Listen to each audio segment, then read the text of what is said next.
Hey everybody, Lex DeVille here, back for another lesson in advanced Upwork proposal writing. We're going to be talking about headlines in this video. So what is a headline, when would you use it, and what kind of headline should you even use? So first of all, what is a headline? A headline is a single sentence, a single statement that's going to come at the very top of your proposal. So when you write your proposal, it's going to have just one statement up there. It doesn't have to, so we'll get to that in a second, but if you use a headline, it's going to be one statement at the very top of your proposal. It should stand out from everything else. There should be no other text around it. You just have this one line. You hit enter and enter again before you do your greeting, so leave a space in between the two, but it's just something at the top. Something that when the client looks at this sentence or the statement, they read it and they say, okay, this guy said something that's really important to me or that has my attention. Let me read on. So the whole idea with a headline is just to catch their attention. You need to do this quickly because they've got a lot of proposals to go through. They have to make decisions. A client has to make a decision. They don't have to make it quickly, but they tend to. So they want to kind of sum up the information. They want to weed out people who aren't a fit for them as quickly as possible. So if you put a headline up at the top that shows that you might be a fit, then that's going to get their attention and they're going to want to keep reading. You won't need a headline for every proposal. I don't use headlines all the time. I only use them sometimes. If it kind of depends on the feel of the job post. So if you think that they want you to use a headline, or if you think that they want you to show that you are the exact right person and they need this to be very clear, then a headline might be appropriate for you. If you are a copywriter, copywriters are going to use headlines in their proposals sometimes, especially direct response copywriters, because clients are going to want to see a demonstration of your skills. So your proposal is actually a demonstration of your skills if you're a copywriter. So that's when you might use a headline. It's just to get their attention. You don't have to be a copywriter to use it, but if you are a copywriter, you'll probably use these pretty regularly. I've left some examples in the resources below so you can see different headlines you might use, but the whole idea here is you have to say something that gets the client's attention.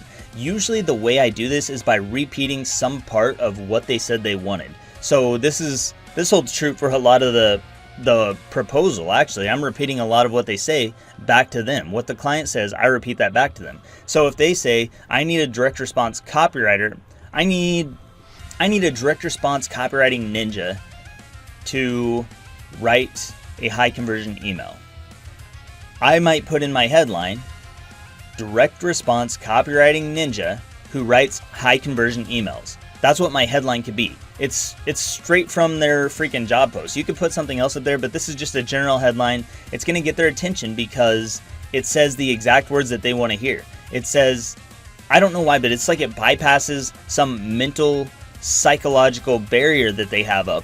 When you say the exact words that they've already used, they're like, yes, that's exactly what I'm looking for. And you're like, no joke, you said it and I just repeated it back to you. So it's that easy. But you can use other types of headlines. So sometimes you need a headline that stands out even more than that. You don't want to just repeat back what they said, but you might want to try being a little bit funny. If you think you're a funny person, then say something funny.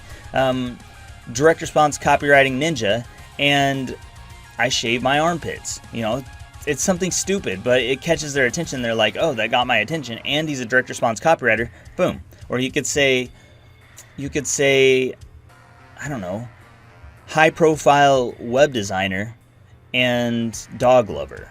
It's not really that funny. It's just kind of quirky, okay? It's like quirky. It's something that stands out to them. App developer who likes long moonlit walks on the beach.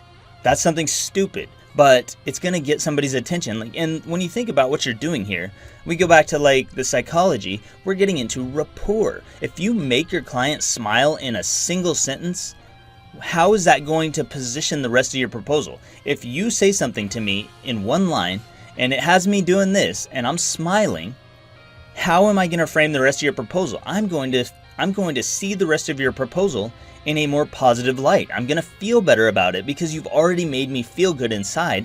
Now I'm feeling good about you, and everything I read from that point on is also going to make me feel good probably. So I'm going to keep reading because you got my attention, you said something that I needed to hear, and then you put something stupid and quirky on the end of it, and that made me smile, and now I'm reading more.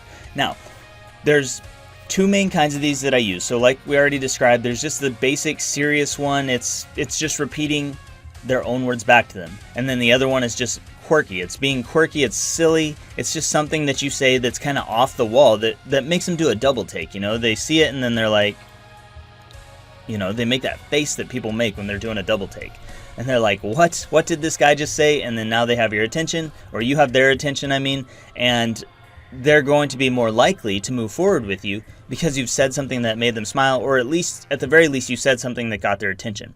The whole goal here is to get their attention, get them to read the very first sentence of your proposal so that you can draw them down to the next sentence. And then that sentence carries them down to the next one, and then that sentence carries them into the second paragraph, and before you know it, they've read your whole proposal and they're ready to move forward with you. That's how it works.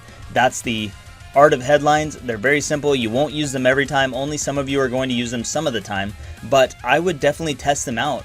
No matter what skill you offer, no matter what niche you're in, test out headlines, see if anything sticks or if anything gets results for you, and if it does, use it. Otherwise, you don't have to. It's not a requirement, but they can work really well. That's all I've got for this lesson, and I'll see you in the next one.